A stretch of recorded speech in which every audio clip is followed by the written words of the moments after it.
권사님 찬양 감사드립니다. 창세기를 보면 하나님께서 인간을 어떻게 창조하셨는가 하는 것을 우리가 알 수가 있는데요. 특별히 창세기 2장 8절에 보면 여호와 하나님이 동방의 에덴 동산을 창설하시고 그 지으신 사람을 거기 두시니라, 이렇게 기록을 하고 있습니다. 하나님이 인간을 창조하시고 에덴 동산에 살게 하셨다, 이런 뜻입니다. 또 창세기 3장에 보면 아담과 하와가 하나님께 범죄한 뒤에 하나님께 벌을 받게 됩니다. 이것을 신약 성경인 히브리서 3장 24절에 또 기록을 하고 있거든요. 우리 화면을 보시고 우리 함께 읽겠습니다. 하나님이 그 사람을 쫓아내시고 에덴 동산 동쪽에 그룹들과 두루 도는 불칼을 두어 생명나무의 길을 지키게 하시니라. 하나님께서 아담과 하와를 에덴 동산에서 쫓아내셨다, 이런 뜻이죠. 그러니까 우리 인간은 원래 에덴 동산에서 살도록 창조가 되었는데 범죄한 뒤에 에덴 동산에서 쫓겨나서 이 세상에 살게 되었다, 이런 뜻입니다. 그러면 에덴 동산에서의 삶과 이 땅에서의 삶이 어떻게 다를까요? 가장 두드러진 차이가 있다면 무엇일까요? 우선 에덴 동산이라는 이 이름을 살펴보면요, 에덴, 이 에덴이라는 뜻은 기쁨이란 뜻입니다. 그래서 라틴어 성경에서는 이 에덴 동산을 기쁨의 낙원, 이렇게 번역을 하고 있습니다. 우리 화면을 보시고 이사야서 51장 3절 말씀 우리 함께 읽어보겠습니다. 그 사막을 에덴 같게 그 광야를 여호와의 동산 같게 하였나니 그 가운데에 기뻐함과 즐거워함과 감사함과 창화하는 소리가 있으리라. 아멘. 한마디로 에덴 동산은 기쁨이 가득한 곳이다 하는 말씀입니다. 그런데 에덴 동산을 쫓겨난 아담과 하와가 어떻게 살았을까요? 창세기 3장에 보면 우선 남자에게는 생계를 꾸려가야 하는 고통이 주어졌고 여자에게는 자식을 낳아 길러야 하는 양육의 고통이 주어졌다, 이렇게 기록을 하고 있습니다. 그리고 더 심각한 문제는 우리 인간은 병이 들고 늙어가고 결국은 죽음을 맞이하게 되는데 그 죽음의 고통이 우리 모두에게 주어진 것입니다. 한마디로 말하면 이제 에덴 동산의 기쁨을 우리가 이 땅에서 맛보기 어렵다, 이런 뜻입니다. 그렇기 때문에 에덴 동산이 아닌 이 세상에서 살아가고 있는 우리에게는 진정한 기쁨이 없습니다. 하나님께서 에덴 동산에서 최초의 인간 아담과 하와에게 주셨던 그 기쁨이 이 땅에는 없습니다. 그래서 고통과 슬픔으로 가득 찬 그러한 삶을 우리들이 살아야 하는 것입니다. 그런데 성경에 보면 하나님께서 이 세상에서 고통 가운데 살아가고 있는 우리 인간을 구원하시기로 작심하십니다. 그래서 예수 그리스도를 이 세상에 보내셔서 구원의 역사를 펼치셨습니다. 이제 예수님을 믿고 구원받은 사람들이 이 세상의 고통과 슬픔을 극복할 수 있는 길이 열린 것입니다. 에덴의 그 기쁨을 회복할 수 있는 그 길을 우리 예수님이 열어주신 것입니다. 실제 구원을 맛본 사람들은 이 기쁨을 체험했습니다. 우리 화면을 보시고 우리 사도행전 16장 우리 34절 말씀 우리 함께 읽겠습니다. 그들을 데리고 자기 집에 올라가서 음식을 차려주고 그와 온 집안이 하나님을 믿음으로 크게 기뻐하니라. 우리 사도 바울이 빌립보 감옥에서 만났던 간수를 전도했을 때 그의 가족들이 모두가 다 함께 예수님을 믿었습니다. 그들이 예수님을 믿은 뒤에 그 반응을 기록한 말씀입니다. 한마디로 예수님을 믿은 그들에게 큰 기쁨을 맛보았다, 이런 뜻입니다. 도대체 이들이 무엇이 그렇게 기뻤을까요? 그들이 크게 출세한 것도 아니고 예수를 믿고 그렇게 크게 돈을 번 것도 아니고 모두가 흠모하는 유명인이 된 것도 아니고 권력을 가진 것도 아닙니다. 세상적으로 특별히 기뻐할 게 없습니다. 다만 예수님을 영접하고 믿음으로 구원받은 것뿐입니다. 그런데 이 사실만으로도 기뻐했다, 이렇게 기록을 하고 있습니다. 요한복음 15장 11절에 보면 예수님께서 이렇게 말씀하셨습니다. 이것을 너희에게 이루면 내 기쁨이 너희 안에 있어 너희 기쁨을 충만하게 하려 함이니라. 예수께서 누리시던 기쁨이 있는데 그 기쁨을 구원받은 주님의 사람들에게 충만하게 주시려 한다 하는 말씀입니다. 빌립보 감옥의 간수와 그 가족들이 맛보았던 기쁨이 바로 이 기쁨, 즉 예수님께서 주신 기쁨입니다. 이 세상에는 없는 기쁨이고요, 바로 아담과 하와가 에덴 동산에서 누리다가 잃어버린 기쁨입니다. 그래서 이 기쁨은 아주 특별한 기쁨입니다. 여기서 중요한 것이 있습니다.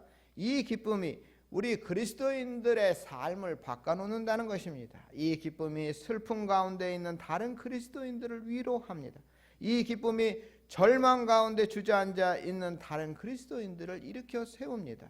또 이 기쁨이 고난을 이겨낼 수 있도록 힘을 줍니다. 그래서 이 기쁨은 더욱더 아주 특별한 기쁨입니다. 오늘 본문은 이 아주 특별한 기쁨이 어떤 기쁨인가 하는 것을 우리에게 보여주는 말씀입니다. 우리 12절 말씀을 보시면 형제들아 내가 당한 일이라고 말씀하고 있습니다.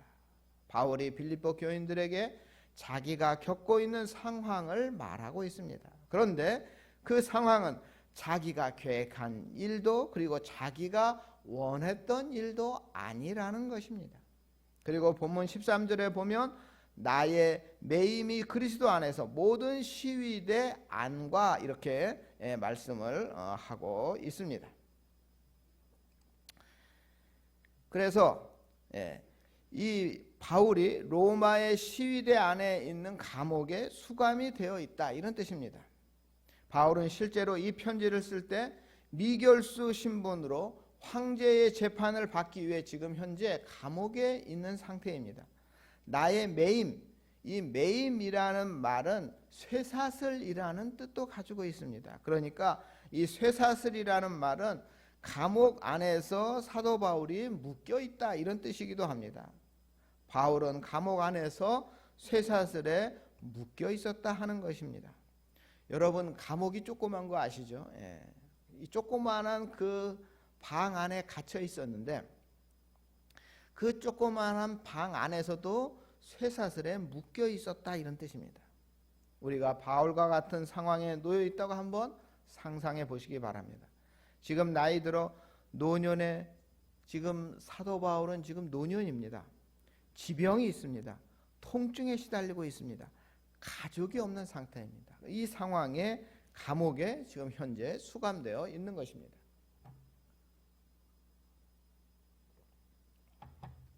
그것도 쇠사슬에 묶인 채 지금 수감되어 있는 것입니다. 재판을 받게 되면 뻔합니다. 죽게 될 것입니다. 여러분, 마음이 얼마나 힘들까요? 그 답답함과 그 뭔가 그 중압감, 그 억눌림, 또 앞날에 대한 두려움, 참 견디기 어려웠을 것입니다. 그러나 사도 바울은 우리 18절에 뭐라고 나와 있습니까? 나는 기뻐하고 또한 기뻐하니라, 이렇게 말씀하고 있습니다. 또 빌립보서 4장 10절에 보면 내가 주 안에서 크게 기뻐함은이라고 말씀을 하고 있습니다. 사도 바울의 이 기쁨은 상황을 넘어서는 기쁨입니다. 죄수로 쇠사슬에 묶여 수감된 이 상황조차도 이 사도 바울의 기쁨을 빼앗지는 못했습니다. 재판을 받고 사형을 받을 수밖에 없는 이 상황도 이 사도 바울의 기쁨을 빼앗지 못했던 것입니다. 어떤 분이 자기의 로망이 외제차를 사는 거였습니다. 그래서 3억이 넘는 외제 스포츠카를 구입했습니다.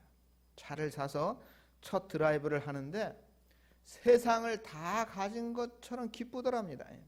그리고 그 차를 매일 차를 닦고 광내고 먼지를 떨어내면서 얼마나 기쁜지 모르더래요. 그런데 어느 날 골프를 치러 갔다가 골프장 주차장에 차를 세워놓고 골프를 치고 돌아왔는데 차에 어떤 사람이 그어놨어요. 누군가 고의로 뭐 날카로운 것으로 앞에서부터 뒤에까지 쫙 그어놨어요. 너무 화가 났습니다. 직원을 찾아가서 항의하고 경찰에도 신고하고, 근데 안타깝게도 마침 이 사람이 주차해 놓은 곳에 CCTV 사각지대였어요. 그래서 범인을 잡지 못했습니다.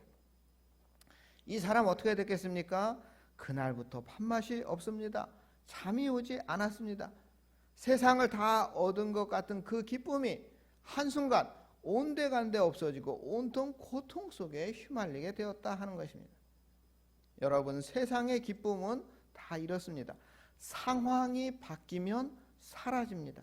언제 기뻤느냐 할 정도로 순식간에 사라져버리는 것이 세상의 기쁨입니다. 그러나 우리 주님께서 주신 기쁨은 우리 현재의 상황을 넘어섭니다. 어떤 상황 속에서도 이 기쁨은 우리의 심령 깊은 곳에 남아 있습니다. 그래서 우리가 잘 아는 말씀이죠. 하박국서 3장 17절 말씀.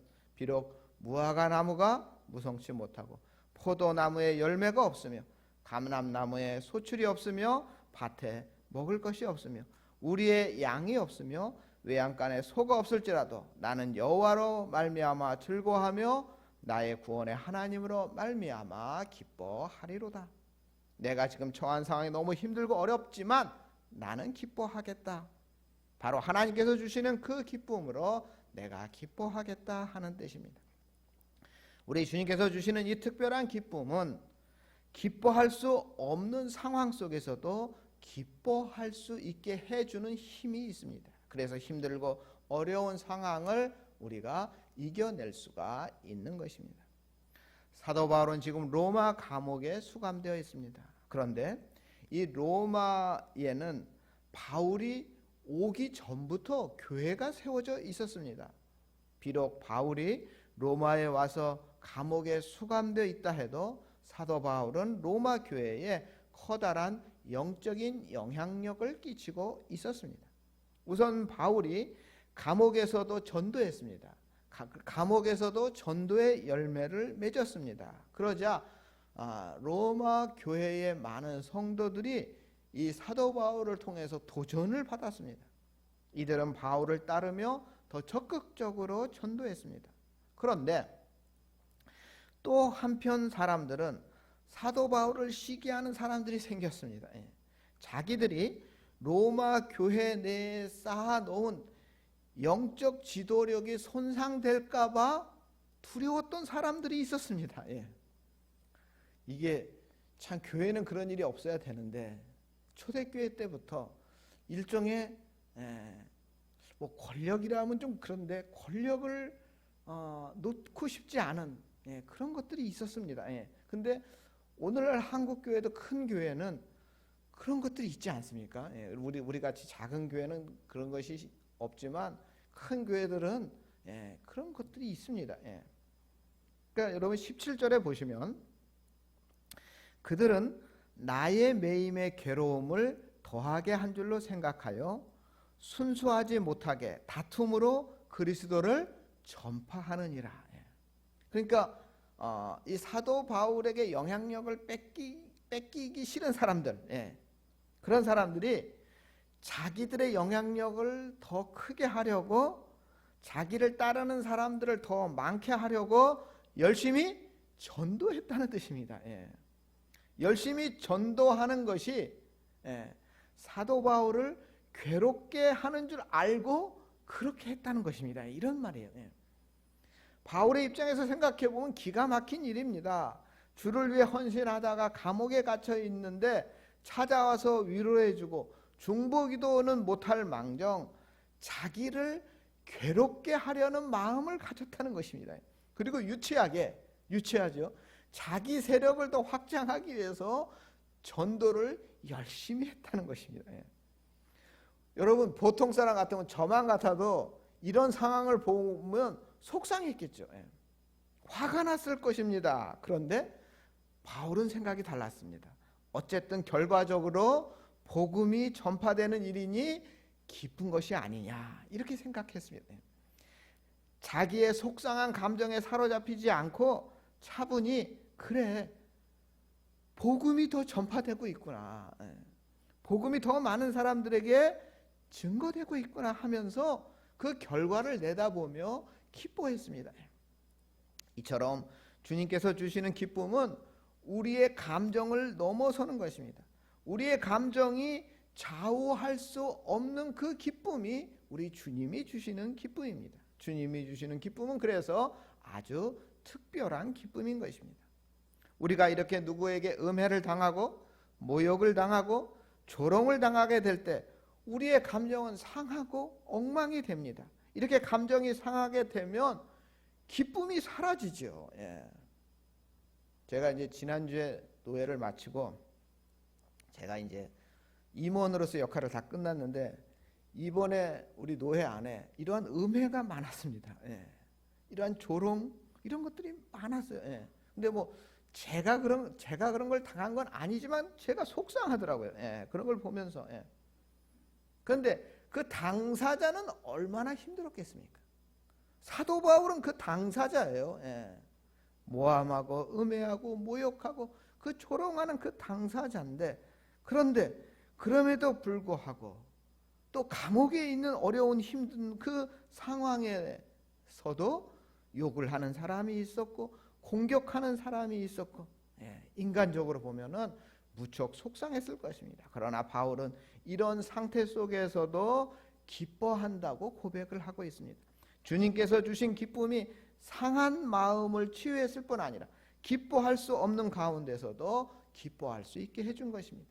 주님께서 주신 기쁨은 우리의 상한 마음을 치유합니다. 속상한 일이 있고 마음이 답답한 일이 있을 때 우리가 주님 앞으로 나아가면 주님께서 우리의 마음을 어루만져 주시고 위로해 주십니다. 그리고 우리 안에 기쁨을 채워주십니다. 이 세상에 없는 특별한 기쁨을 맛보게 해주시는 것입니다. 오늘 본문 말씀 우리 20절 우리 21절 말씀을 보면 나의 간절한 기대와 소망을 따라 아무 일에든지 부끄러워하지 아니하고 지금도 전과 같이 온전히 담대하여 살든지 죽든지 내 몸에서 그리스도가 존귀하게 되게 하려 하나니 이는 내게 사는 것이 그리스도니 죽는 것도 유익함이라. 사도 바울은 지금 로마 감옥에 수감되어 있고요, 자신을 돌아보고 있습니다. 특히 이제 내가 죽음이 임박했구나 느끼면서 자신의 삶을 생각해 보고 있습니다. 그러면서 결론적으로 놀라운 말을 합니다. 죽는 것도 유익함이라. 한마디로 죽어도 상관없다, 이런 뜻입니다. 사실 사람들은 죽음이 가까웠을 때 두렵습니다. 대체로 세 가지 때문에 죽음이 두려운 것입니다. 첫째는 자아가 상실됩니다. 나 자신이란 존재가 없어질 것 같은 두려움이 있습니다. 두 번째, 죽는 과정이 얼마나 고통스럽습니까? 그 고통에 대한 두려움입니다. 그 통증, 그 무서움, 외로움, 이런 것에 대해서 두려운 것이죠. 세 번째, 죽음의 고통 중에 소중한 사람과 이별해야 되는 그런 두려움이 있습니다. 죽음 이후에 다시 만날 수 있을까? 이 두려움이 있는 것이죠. 사도 바울도 왜 이런 두려움이 없었겠습니까? 당연히 이런 죽음의 두려움을 느꼈을 것입니다. 그러나 이런 두려움을 뛰어넘게 하는 그 무언가가 있었습니다. 그것이 바로 주님께서 주시는 기쁨이었습니다. 이 기쁨이 죽음의 두려움을 이기게 했습니다. 저는 목사로서 임종을 앞둔 여러 성도님들을 신방해 왔습니다. 어떤 분들은 임종 직전에, 또 어떤 분들은 임종하기 며칠 전에 제가 신방을 해서 찾아뵈는데요.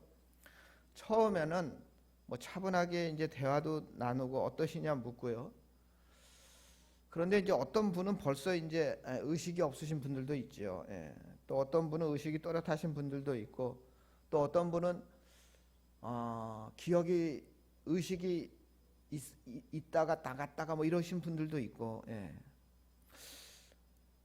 상황이 다양한데 그때 제가 하는 거는 뭐 특별히 없습니다. 그냥 조용히 말씀을 읽어드립니다.